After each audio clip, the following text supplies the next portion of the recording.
Facebook y a través de la página NSC Iberoamérica. Para que conozcan a nuestras invitadas de este diálogo virtual, les presentamos este video con una breve trayectoria de cada una. Eva Ramón Gallegos, México. Es profesora colegiada de la sección de estudios de posgrado e investigación del Instituto Politécnico Nacional y jefa de laboratorio de citopatología ambiental. Pertenece al Sistema Nacional de Investigadores Nivel 2. Es parte del comité editorial del International Journal on Hand-on Science. Es revisora de artículos de revistas internacionales de prestigio. Arcelia Varela, México. Oncóloga quirúrgica egresada por la Universidad de Guadalajara. Es formadora de promotores de la salud femenina y de la detección oportuna de cáncer. Es miembro del Colegio Departamental de Clínicas Médicas y de las Academias de Oncología, Endocrinología y Obstetricia. Carmina de la Luz, México. Periodista de ciencia, tecnología, salud y ambiente. Fue nominada en 2020 al Fetish of Journalism Award for Best Investigative Reporting. Sus investigaciones han sido apoyadas por el Howard Hughes Medical Institute, la International Women's Media Foundation, Biocodex Microbiota Institute y Climate Tracker.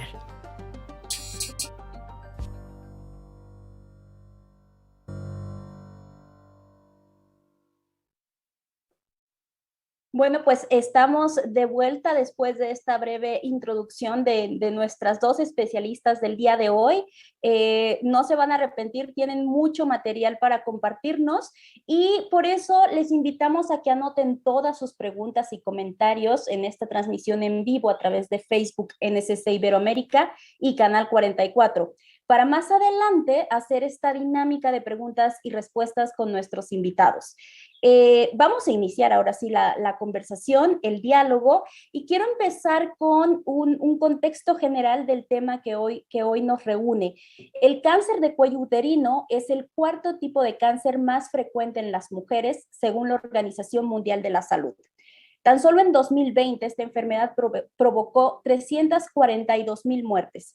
Y resulta que más del 90% de esos fallecimientos ocurrieron en países de bajos y medianos ingresos, como lo es México y como lo son otros tantos países de Iberoamérica. Por lo tanto, es un tema que nos compete y nos compete mucho. Así que lo primero que me gustaría analizar aquí con las expertas sus causas. Y al respecto, la misma OMS dice que el 95% de los casos se debe al virus del papiloma humano o VPH por sus siglas. Vamos con la primera pregunta y es para la doctora Eva. Doctora, ¿puedes contarnos qué es el VPH y qué tan común es una infección con este virus? Claro que sí, Carmina. Bueno, antes de todo, muchísimas gracias por esta invitación. Y bueno, el virus del papiloma humano es un agente infeccioso que está formado por moléculas de DNA circular asociado a proteínas como todos los virus. Bueno, algunos son de RNA, en este caso el virus de papiloma es de DNA y puede estar inactivo hasta que se incorpora o infecta una célula del cuerpo humano. Y hasta entonces puede entrar esta célula y puede quedarse estático, podemos decir, de forma episomal, fuera del núcleo, o puede entrar hasta el núcleo. Infecta los epitelios como la piel y las mucosas. En la piel puede causar verrugas, que son las verrugas comunes que a veces nos suelen salir en las manos, en los pies, ¿no? Y estos son de virus de bajo riesgo, no hay que preocuparse de los tipos 6 y 11. Pero también puede infectar a las mucosas y ahí sí causa lesiones y tumores, como es en el caso del cérvix uterino, en la vagina, en la vulva, en área perianal, en la boca, en la faringe. Y la Agencia Internacional de Investigación del Cáncer ha clasificado 12 genotipos como virus de alto riesgo que pueden generar estas lesiones y esos tumores, que son los tipos 16, 18, 31, 33, 35, 39, 45, 51, 52, 56, 58 y 59. Entonces, Eso les puedo decir de qué es el virus y qué infecta. Muchísimas gracias, doctora Eva. Ahora me gustaría ir con la doctora Arcelia. ¿Nos puedes decir de toda esta gama de diversidad, cuáles son los tipos más preocupantes para especialistas como tú que te dedicas a la oncología?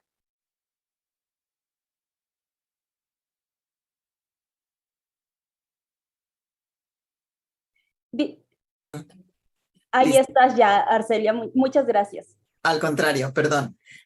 Los oncólogos, los ginecólogos, pero básicamente los oncólogos, que somos los encargados de llegar hasta el final con estos pacientes, nos preocupan los virus del papiloma que inciden en la formación de neoplasias de cervix. Esto es para nosotros importante y encontramos más cantidad de cánceres cervicales con los números 16 y 18. Sin embargo, bueno, pues no dejamos de considerar que es un gran número de virus del papiloma, como lo mencionó la doctora Eva, pero en los estudios que nosotros hacemos con las biopsias o con las colposcopías, lo que más encontramos es 16 y 18.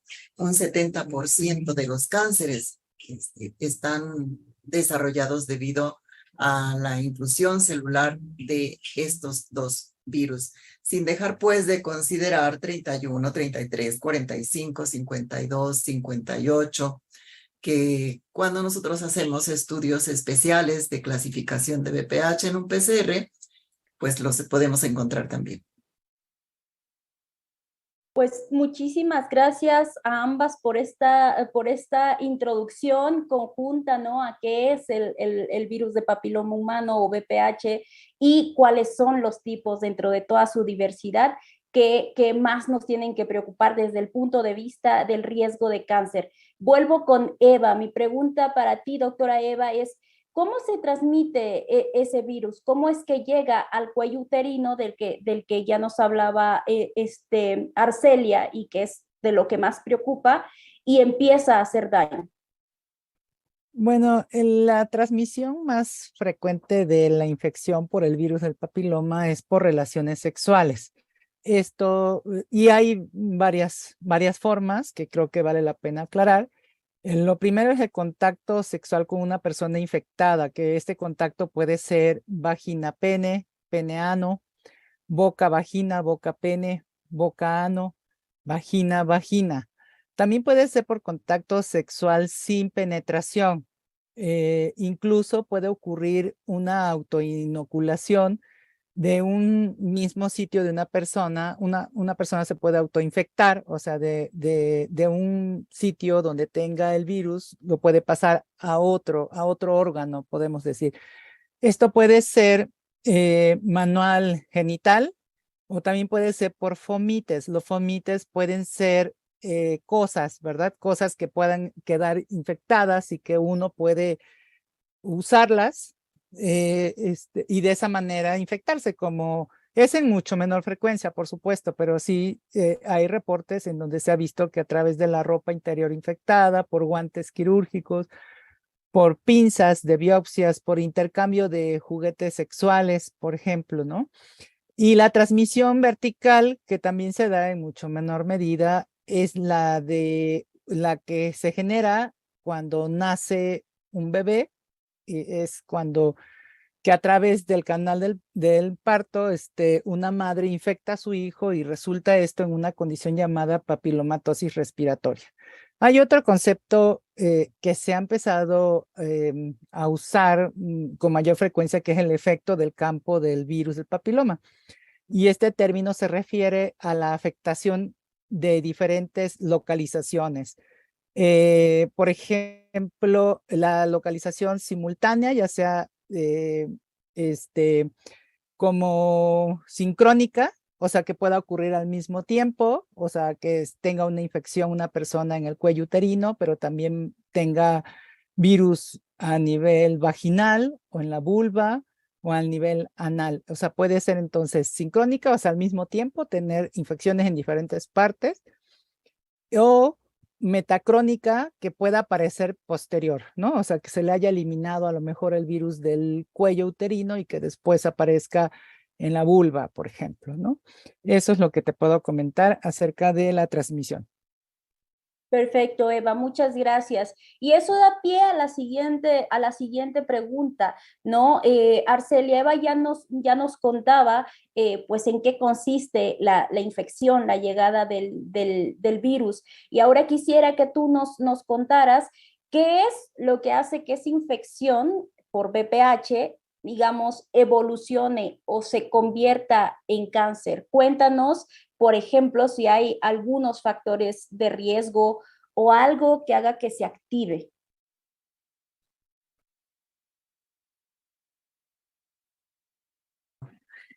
Perdón, la mayoría de la población estamos expuestos en algún momento de la vida a una contaminación de alguno de los tipos de papilomavirus. Y bueno, esto infecta de momento, pero se queda en forma latente en la superficie de las células que contaminó.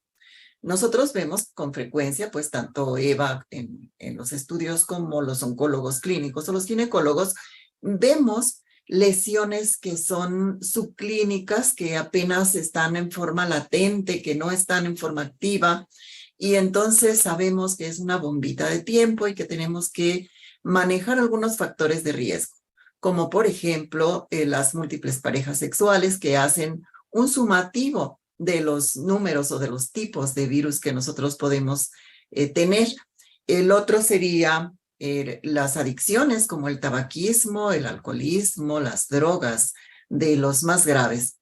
Se le suma, por supuesto, el uso de anticonceptivos y la exposición a algunas sustancias que en un momento dado actúen como cofactores agresores capaces de provocar una fase de iniciación en esa célula que ya está contaminada.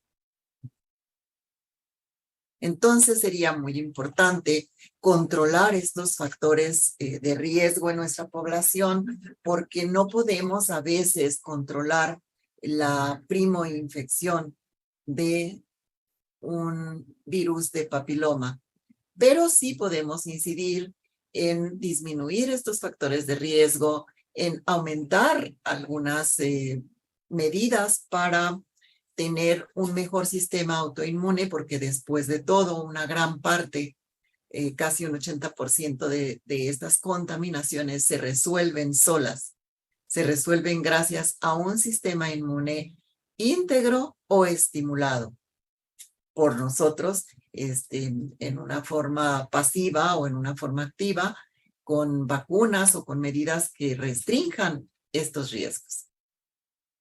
Es decir, me gustaría profundizar un poco más en esta parte.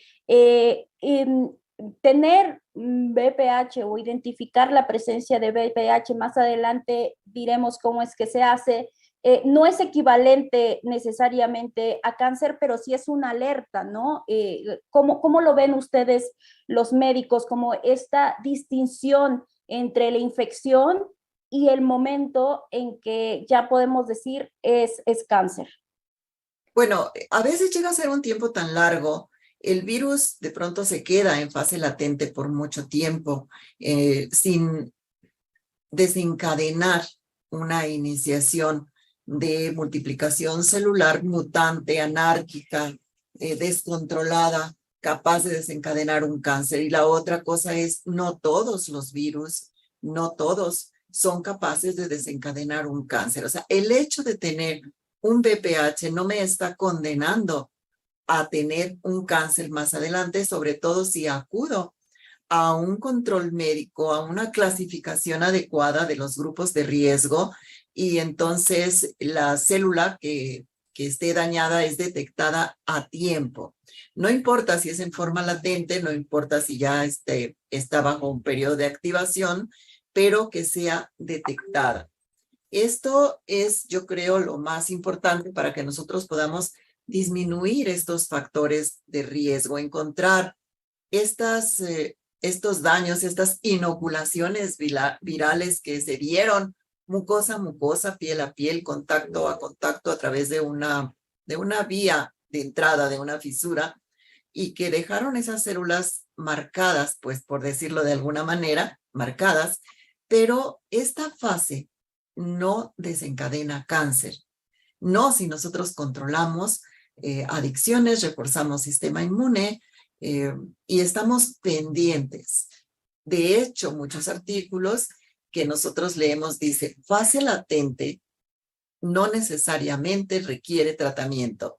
Fase latente significa que puede quedarse ahí por un tiempo largo sin evolucionar bajo estricta vigilancia médica. Esto es importante porque tenemos la primera relación sexual como el primer dato de la historia natural de la iniciación de un cáncer de cérvix. Entonces, nuestro primer dato es el primer contacto sexual sin preservativo. Contamina a una mujer y se puede quedar por años. Yo he tenido pacientes que 20 años después, sin haber tenido otra pareja, sin continuar actividad sexual, llegan a una fase de activación. Y antes de eso, estuvieron muy bien. Solo tuvieron un contacto. Me viene a la memoria el caso de esa señora que solo tuvo un contacto prenupcial. La boda no se realizó porque él tuvo un accidente, su pareja, no se realizó la boda, ella no volvió a casarse y ella desarrolla un cáncer epidermoide aproximadamente 25 años después de ese contacto sexual. Así es VPH, o sea, necesitamos estar pendientes y la historia del contagio de la primera relación sexual sin preservativo cuando hablamos de cáncer de cervix. Obviamente el preservativo no nos va a cubrir vulva, no nos va a cubrir pubis, no nos va a cubrir otras partes, otras regiones a donde no puede, pues, a donde no puede. Y este control o esta etapa en la que podemos reforzar el sistema inmune y mantener esta etapa de latencia es muy interesante porque es la que nos permite disminuir nuestra tasa de mortalidad de cáncer de cérvix. Y por supuesto, la detección oportuna nos hace tener tratamientos eficaces en las primeras etapas de crecimiento que son curativos. Dependemos de algunos factores como sabemos pues si es una clasificación epidermoide o si es un adenocarcinoma, la sensibilidad a los diferentes tratamientos que tenemos. Pero la idea es no llegar hasta allá. La idea es controlar el inicio de la vida sexual de nuestras jovencitas ya protegidas y que ese primer contacto que las pone, que las expone, quede bajo control en un reforzamiento inmune a partir de ahí. Perfecto, Arcelia. Vamos a volver contigo con más detalles al respecto. Ahorita me gustaría regresarme un poco al dato que quedaba en la introducción. Esto de que el 90% de las muertes por cáncer de cuello uterino suceden en países de bajos y medianos ingresos. Eva, ¿a qué le atribuyen esta estadística? ¿Qué pasa en nuestros países? Bueno, aquí son muchos factores, podemos decir, es una acumulación de factores. Están los gubernamentales, por ejemplo, que ha habido un rezago y los programas para el control del cáncer, pues se han iniciado tarde, ¿no? Para que tengamos una idea, el primer programa gubernamental se inició en la década de 1990 en todos los países de Latinoamérica, ¿no? Hace apenas, pues, 30 años, ¿no? Y el bajo presupuesto que se dispone para las campañas y servicios, seguimientos y tratamiento. Para que tengamos una idea, por ejemplo, en Estados Unidos, el primer programa que se implementó para la búsqueda del cáncer de cervix con la citología fue en 1950. Y se intensificó en 1960 y para finales de 1960 ya tenían una cobertura del 25% de haber muestreado a mujeres entre 20 y 30 años. En México la cobertura se refiere al porcentaje de mujeres que han sido muestreadas, ¿no? En este caso por Papá Nicolau. Entonces, en México, ese porcentaje de cobertura que se reportó, el último reporte que se tiene fue en 2018, es del 36.4%, para que tengamos una idea, ¿no? Hay varios países en Latinoamérica que es importante mencionarlos, como por ejemplo Brasil, Argentina, Colombia, Uruguay, Costa Rica y Cuba, que ellos tienen una cobertura del 70 al 91%. Entonces, pues algo no estamos haciendo en los demás países. Hay países que obviamente ni siquiera tienen un programa, también dentro de América Latina, no tienen un programa para la búsqueda del cáncer, y pues no hay datos, ¿verdad? No hay datos epidemiológicos al respecto. Eso es por un lado la parte gubernamental, ¿no? Otra parte es la baja escolaridad de la población, y por lo mismo las personas ignoran la importancia de realizarse un ensayo como la citología del Papa Nicolau, ¿no? Falta acceso a la información, ya que a veces se cuenta con los servicios de salud pública y las personas no acuden a los servicios, ¿no? Ni a los servicios que ofrecen las instituciones públicas, como por ejemplo el IMSS, el ISSSTE, y no nada más eso, o sea, a lo mejor también tengan acceso al servicio privado, pero tampoco asisten, ¿no? Esto es porque no le han visto la importancia. Otros factores son relacionados con la pobreza. Las personas a veces ni siquiera tienen el dinero para pagar el transporte, ¿no? Y esto va aunado a que muchas mujeres pues no viven en el área urbana, y para ellas es muy difícil acceder a los servicios de salud. Yo en algunos proyectos en los que he estado, se tienen que ir a mostrar a las comunidades, porque traer a una persona implica más logística, ¿no? Invertir más en logística que ir. Entonces, pero eso es porque andamos en un proyecto.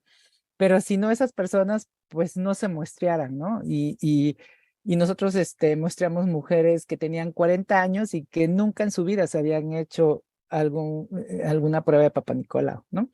Hay factores culturales también, como por ejemplo la pena y la vergüenza de que les vayan a ver sus partes íntimas, ¿no? Por la religión, o a veces no por la religión, por decisión propia. O sea, se mueren de la pena, pero y les importa más que su vida o que su salud, ¿no? Entonces es algo muy triste, porque a lo mejor tengan el conocimiento, tengan el dinero, pero simplemente por la pena no van, ¿no? Y las últimas, que yo creo que es, bueno, el último de los motivos que yo consideré, y que, bueno, he leído, pero también he visto de cerca, es el machismo que todavía existe, ¿no? Que muchas mujeres todavía piden permiso para ir a ver hacerse un estudio de este tipo. Y entonces el marido pues no quiere, o ellos dicen, no quiero que ningún hombre revise a mi mujer, ¿no? O sea, que nadie vea a mi mujer, sí, pero no le has preguntado a tu mujer si ella se quiere analizar, ¿no? Si quiere hacer un estudio. Y son mujeres que, pues que han dado su voluntad, ¿no? O sea, y pues no las puedes mover, ¿no? Aunque ellas pueden decidir, pues están todavía en ese sistema, ¿no? De obediencia que a veces tienen a sus parejas. Bueno, quisiera comentar que pues actualmente la OMS ha sacado unos objetivos de la estrategia para la eliminación del carcinoma cervicuterino, y que lo que se pretende es que se erradique totalmente el cáncer cervicuterino, o esté erradicado en el 2030. Y hay 3 estrategias muy importantes que me gustaría mencionar. Una es que el 90% de las niñas hayan sido vacunadas contra el virus de papiloma, máximo a los 15 años, ¿no?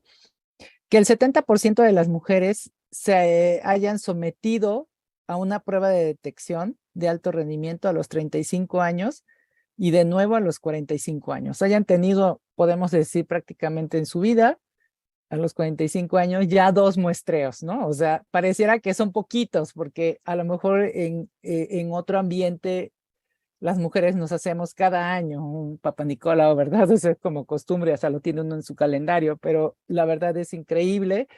Pero ya con que dos mujeres a los 40, con que las mujeres a los 45 años se hayan muestreado en 2 ocasiones, la verdad eso va a asegurar mucho la reducción. Y finalmente que el 90% de las mujeres a las que se le haya diagnosticado el carcinoma cervicuterino pues estén en tratamiento, porque como lo decía, como lo decía la doctora Arcelia, realmente sí se puede tratar el cáncer cervicuterino en sus primeras etapas y se pueden salvar las mujeres. No significa, no es sinónimo de muerte tener una lesión o tener el virus, pero se tienen que atender, ¿no? Entonces es algo que también ya como la Organización Mundial podemos decir, se tienen como metas y están participando la mayoría de los países del mundo, ¿no? Y bueno, es lo que puedo comentarte, Carmina. Gracias. Gracias, doctora Eva. Muy interesante. Yo espero que este diálogo NSC contribuya precisamente a esa meta, ¿no? A través de información verificada, a través del conocimiento que ustedes nos están compartiendo. Y me gustaría permanecer contigo, doctora Eva, para que nos cuentes de uno de estos aspectos que ya hablabas, que es la detección.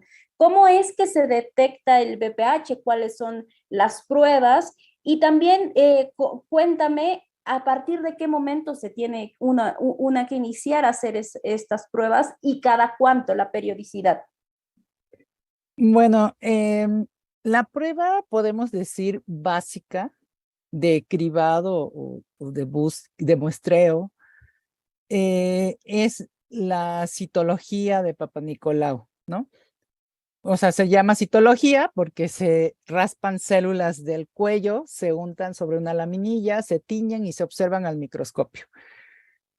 Entonces, esa prueba es muy importante porque nos permite ver si las células están sanas o no lo están, ¿no? Pueden estar apenas enfermas, o sea, en las primeras lesiones, en los primeros pasos del cáncer, o también da indicios de que podrían estar infectadas por el virus del papiloma.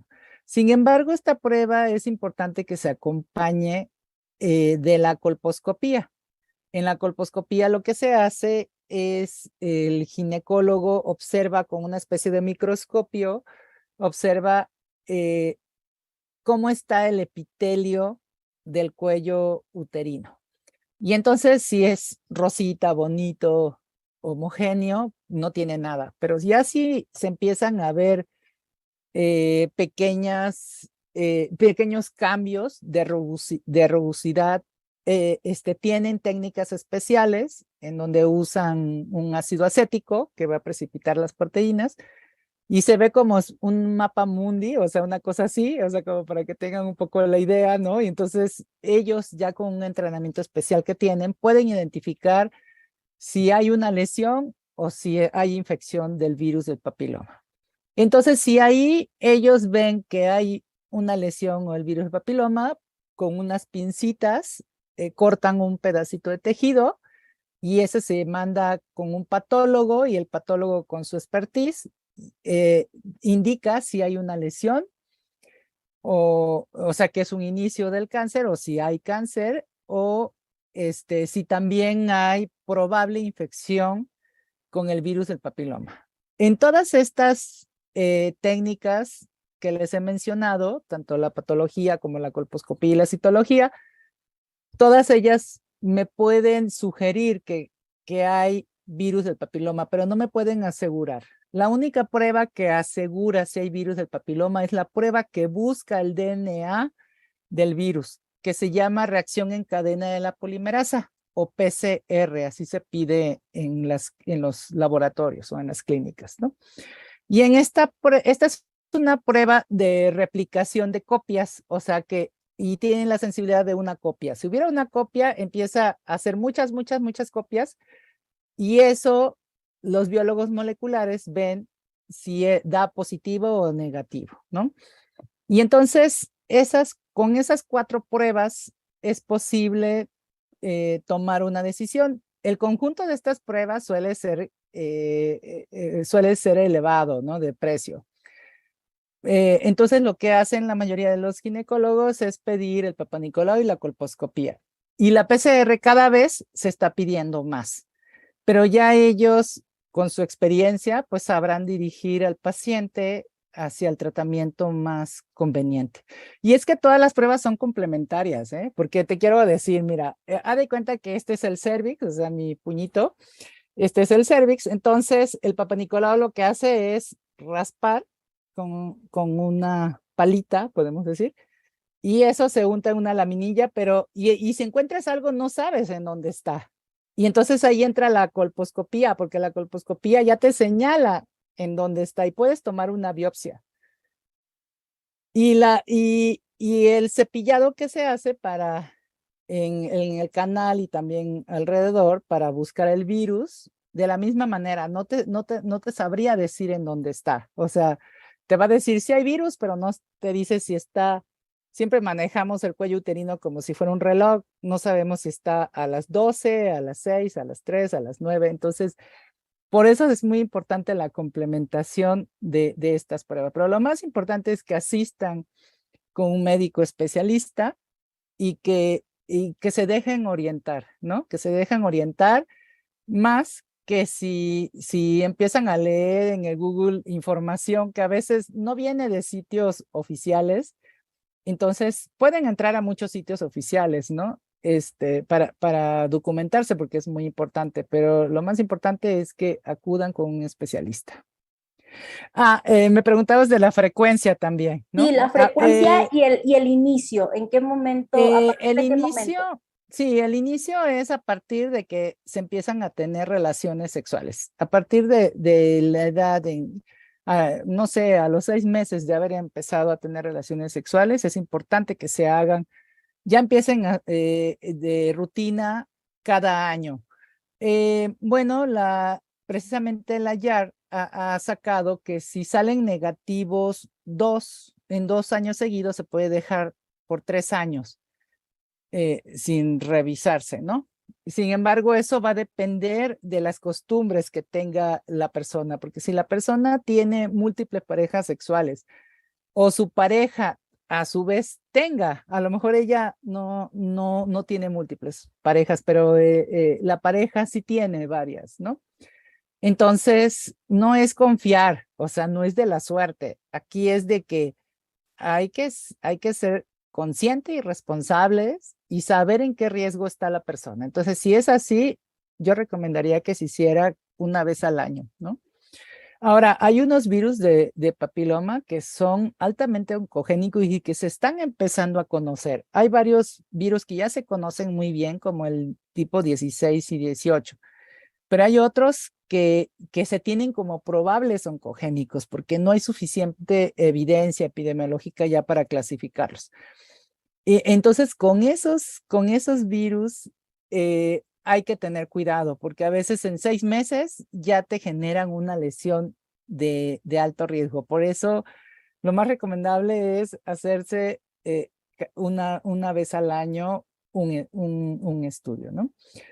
Y es muy importante hacerse la PCR, ¿no? Porque como les decía yo, se complementan las pruebas y ahorita me estoy acordando que también hicieron un trabajo muy interesante, un metaanálisis, en donde en estos metaanálisis un metaanálisis es un análisis de análisis, y en estos metaanálisis juntan datos de muchos trabajos, y entonces juntaron un estudio, bueno, fueron 500 estudios más bien los que juntaron y juntaron una N de mujeres de 2,5 millones de mujeres, en donde vieron que, bueno, eran mujeres de 15 años o más, ya con vida sexual activa, y que presentaban citología normal.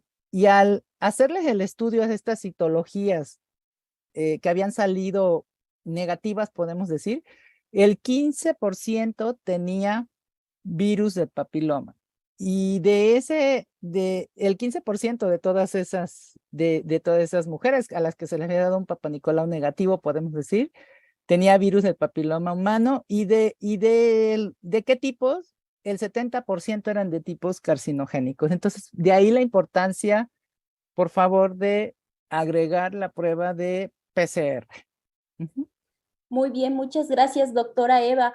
Y entonces esto nos da pie a la siguiente pregunta, que creo que es una que se hacen las pacientes y yo creo que todas las mujeres en general, ¿no? Cada vez que nos vamos a revisar es una duda, bueno, ¿y qué pasa si salgo positiva a BPH? Entonces pasaría contigo, doctora Arcelia, que nos comentaras qué pasa justamente si alguno de estos estudios que nos describió la doctora Eva salen positivos. Cuéntanos a detalle qué seguimiento les dan ustedes, los médicos, a la paciente para evitar complicaciones y prevenir el cáncer. Muchas gracias. Muy completa tu explicación, Eva. Y Carmina, muchas gracias por la invitación a la participación en esto de ver el manejo.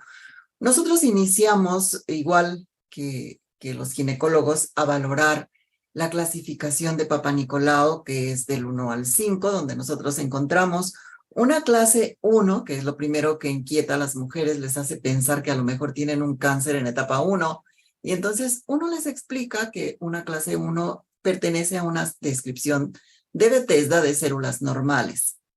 De ahí seguiríamos a la clase 2, en donde podríamos encontrar efectos inflamatorios por alguna bacteria o por alguna contaminación de Gardnerella, de Trichomona, de cualquier otra bacteria, pero un proceso inflamatorio.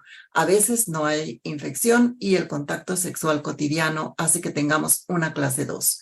Empezamos a preocuparnos cuando tenemos una clase 3, porque en la clase 3 nosotros tenemos cambios en la estructura, en la morfología de una célula normal. Ya ahí podemos ver, pues, cambios en el núcleo, cambios en la cromatina, cambios en la membrana, en el citoplasma, y así son descritos. Entonces nos hace pensar que estamos ante una célula que está contaminada en su ADN y que probablemente pues esta paciente necesite la continuidad de sus estudios.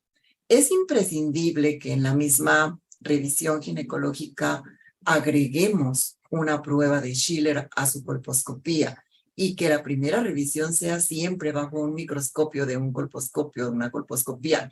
Esto significa colposcopio, simple y sencillamente ver la vagina con diferentes tipos de aumentos, tener una definición más clara de los epitelios que ahí están. A veces vemos un cérvix hermoso al poner el espéculo vaginal, pero al empezar nosotros a aplicar sustancias reactivas como el ácido acético, al empezar a limpiar las leucorreas o los desechitos normales que están en vagina, nos encontramos con epitelios que, como bien nos decía la doctora Eva, que están ya dañados, que están marcados y que entonces vemos que se pintan o se despintan, si lo viésemos de esa manera, pero al inicio el ácido acético lo que hace es remarcarlos en un color blanco, como si fuesen de papel o de apresto, decía yo, con eso que pintábamos antes los zapatos.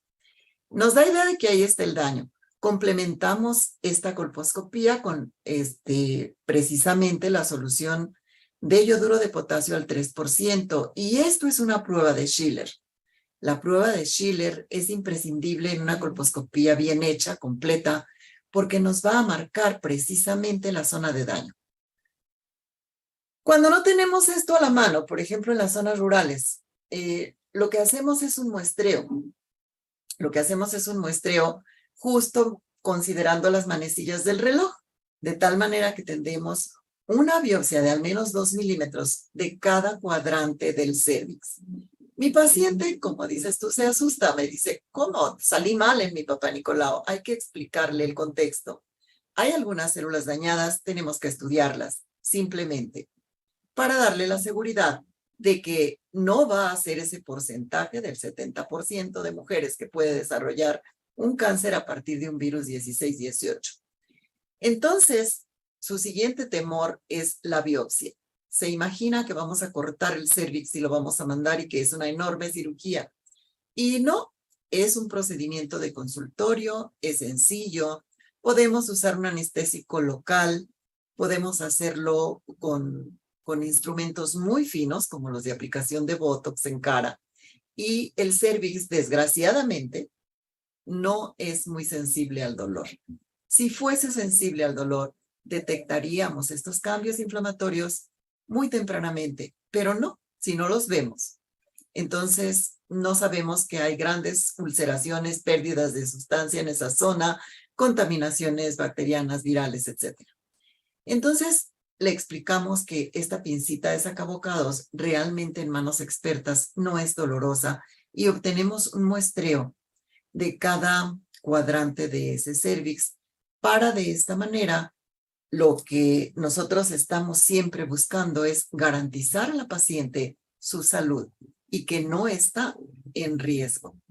Luego entonces mandamos al patólogo experto estas muestras y nuestro patólogo experto de regreso nos dice, ¿sabes qué? Sí tenemos una lesión intraepitelial, sí tenemos una neoplasia, es una multiplicación activa de estas células que puede ser leve, moderada o severa. Esto hay que informárselo a nuestra paciente muy puntualmente.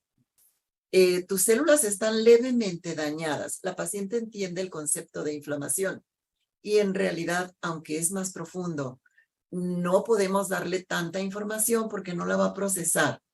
Va a sentirse de pronto en mucho riesgo. Y lo importante es que las displasias o lesiones intraepiteliales, que es una sinonimia, de leve, moderado o inclusive de casos severos, son reversibles, son curables y no tiene por qué continuar el proceso de multiplicación desordenada y formación de un tumor en estas pacientes cuando acuden a la consulta.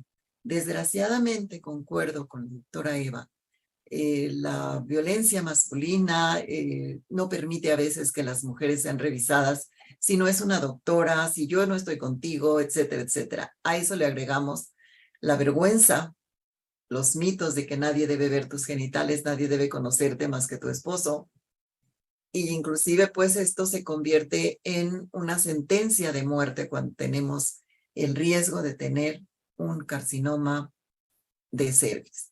Lo vemos en el día a día en nuestras pacientes de los estados del sur donde tenemos una incidencia más alta. Y no quiere decir que no tengamos aquí en derredor de la zona central. Sí los hay, pero de alguna manera hay más información, más difusión de esto y los pacientes acuden un poco más, sobre todo las nuevas generaciones. A mí me da gusto ver que están más conscientes. Generaciones atrás no se usaba el preservativo en absoluto. Existía, pero no se usaba. Podías tenerlo en la mano, pero tu pareja no te iba a permitir usarlo. Sin contar con que actualmente todavía los preservativos femeninos casi son una leyenda. No los encuentras en ningún lado. Nadie sabe cómo utilizarlos. Y si no es una expo de métodos, en un congreso de enfermedades de transmisión sexual o algo así, no los vemos. Entonces, afortunadamente, toda esta información, como el gran trabajo que están haciendo ustedes, hace que nuestras pacientes se concienticen. Hacemos entonces su colposcopía, hacemos su prueba de Schiller, su biopsia dirigida y diagnosticamos tempranamente.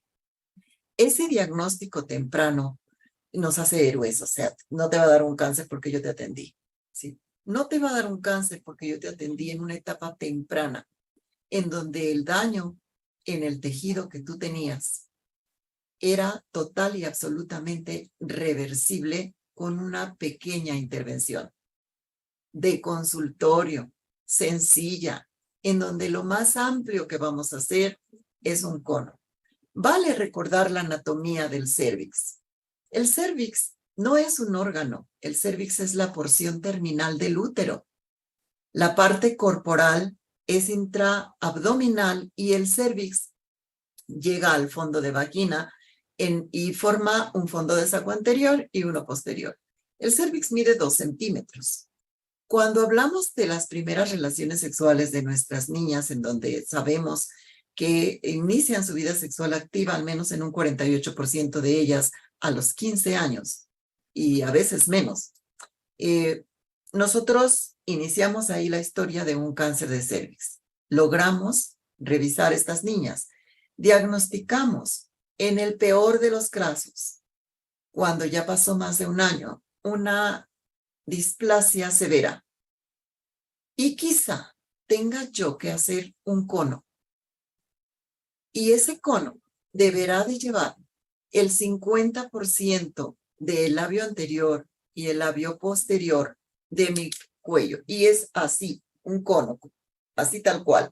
Redondito de entrada, un bisturí que es triangular, que me lo hace así. Se puede hacer con asa diatérmica.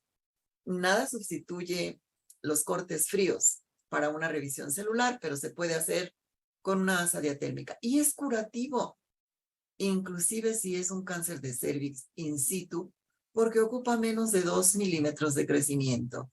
Entonces, la importancia de conocer la historia natural del cáncer de cervix, en donde iniciamos aquí con un contacto sexual, proseguimos con el punto donde debimos haber iniciado, que es la vacunación.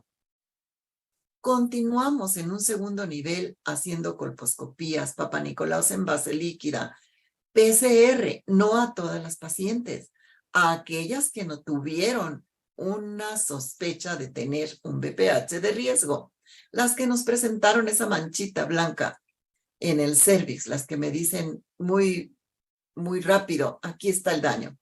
A esas hay que hacerles un PCR. ¿Se puede a todas? Sí, sí se puede a todas, no es caro.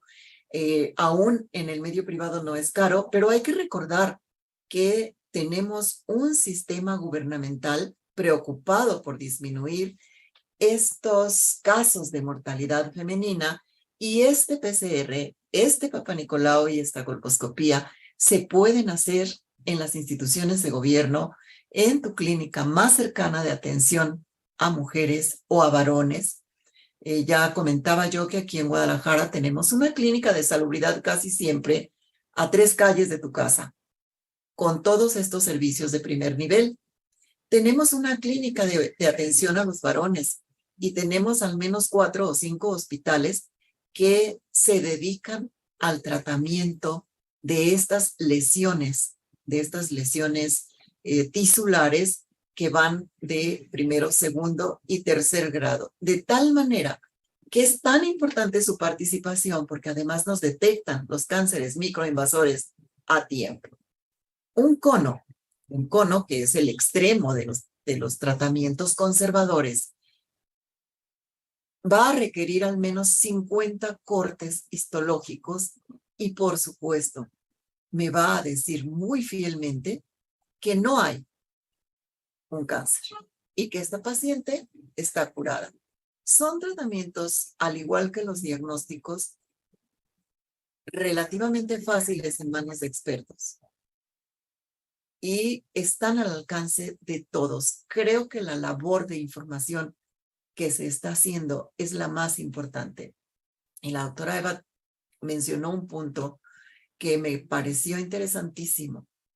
Necesitamos hacer más PCRs. Necesitamos saber cuáles son las portadoras del virus 16, 18, el virus 33, 45, 52, etcétera. Y solo lo vamos a lograr haciendo PCRs. Y lo que aquí a mí me parecería interesante es nuestros médicos generales, nuestros licenciados en medicina, que estén informados de todo esto que se tiene que hacer con un virus del papiloma y que no dejemos a las pacientes con la información de esto es una lesión de crecimiento lento, estate tranquila. No, porque no sabemos en realidad cuál es el detonante que va a hacer la iniciación de este cáncer, el cambio radical en estas células. Entonces, enfermería. Yo aquí en UDG trabajé mucho campañas de detección de oportuna de cáncer, y digo trabajé porque ya en este momento no estoy trabajando con el grupo de salud reproductiva, pero hacíamos campañas a campo en donde invitábamos a las pacientes a salvar su vida, así tal como suena, salva tu vida. hazte un Papá Nicolau, ¿sí? Realízate una colposcopía, etcétera. Y bueno, esto en respuesta a cuáles son los tratamientos que nosotros podemos hacer una vez que tenemos en la mano una clase 3 o el resultado de una displasia o de un NIC1, NIC2 o NIC3, que no es otra cosa más que un daño celular todavía controlable, todavía curable. Esto es importantísimo saber. Muchas gracias, Arcelia. Se nos está acabando el tiempo. Tenemos solo pues escasamente 3 minutos para hacer la última pregunta y se la voy a hacer a Eva. Eva, ¿nos podrías comentar sobre cuál es la importancia de que los varones se involucren también en la prevención y el asunto de las vacunas, que tiene mucho que ver con esta participación activa de los varones en la prevención? Bueno, es muy importante que todos las niñas y los niños puedan recibir la vacuna en la primera edad, ¿no? A los 12 años, de 9 a 12 años se pueden aplicar la vacuna. Incluso ya la nonavalente se puede aplicar hasta los 45 años, ¿no? O sea, eso es muy importante, lo de las vacunas. Y algo que acabas de tocar es, pues, el que se pueda incluir los varones, se pueden incluir los varones en los programas de salud, dado que, o sea, han quedado como excluidos y pues ellos son transmisores también del virus del papiloma. Y además el excluirlo pues solo responsabiliza a las mujeres. Se queda la mujer o se entiende en la sociedad que solamente la mujer va a padecer virus del papiloma y no es así. También los varones pueden desarrollar cáncer de pene, pueden desarrollar el cáncer orofaringio y el cáncer anal también, ¿no? Entonces, y a veces es por contaminación, no necesariamente anal es que deban de tener relaciones homosexuales, no, simplemente por contaminación pueden presentar cáncer anal.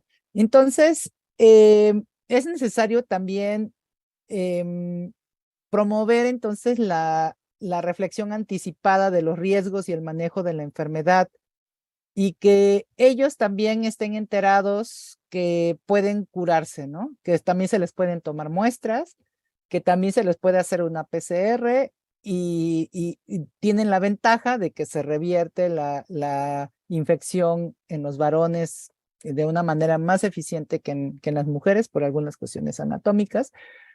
Y sí, y que bueno, o sea, pueden tratarse también, ¿no? Hay tratamiento también para ellos. Entonces, pues es lo que te puedo comentar de esta parte, de que recuerden que el virus del papiloma no tiene un género de preferencia, ¿no? Sino que puede infectar a ambos géneros. Gracias. No, gracias a ti, Eva. Pues hemos llegado al final de este diálogo NSC. Yo les agradezco muchísimo a ambas por todo lo que nos compartieron. Estoy segura de que podríamos quedarnos aquí otras 3 horas más hablando sobre el tema, pero bueno, esta fue creo que un panorama general bastante bueno para la audiencia, para quienes nos están viendo, y hacer el énfasis en la prevención, ¿no? En ir a estos chequeos periódicos, idealmente cada año, desde el inicio de la vida sexual. Yo me quedo con ese dato, digamos, como el más importante, y ponernos en manos de expertos que puedan hacer un diagnóstico y después un tratamiento. Quiero agradecer a todas las personas que se conectaron el día de hoy en esta edición del mes de mayo de Diálogos NSC con motivo del Día Mundial de Prevención del Cáncer de Cuello Uterino. También agradecemos nuevamente a nuestras invitadas del día de hoy, Arcelia Varela y Eva Ramón Gallegos, por compartirnos sus experiencias y su conocimiento con todos los seguidores de NSC Iberoamérica y también con quienes sintonizan el canal 44 de la Universidad de Guadalajara. Les recuerdo que pueden seguir el Noticiero Científico y Cultural Iberoamérica en sus redes sociales. Están como NSC Iberoamérica en Facebook, en Twitter, en Instagram, en TikTok, YouTube y Dailymotion. Y también pueden visitar el sitio web noticiasnsc.com. Yo soy Carmina de la Luz y me despido de todos ustedes. Gracias, Eva. Gracias, Arcelia. Muchas gracias, Carmina. Muchas gracias, Leslie. Gracias, Canal 44 y Noticiero NSC. Muchas gracias a todos. Carmina, muchas gracias al Noticiero por la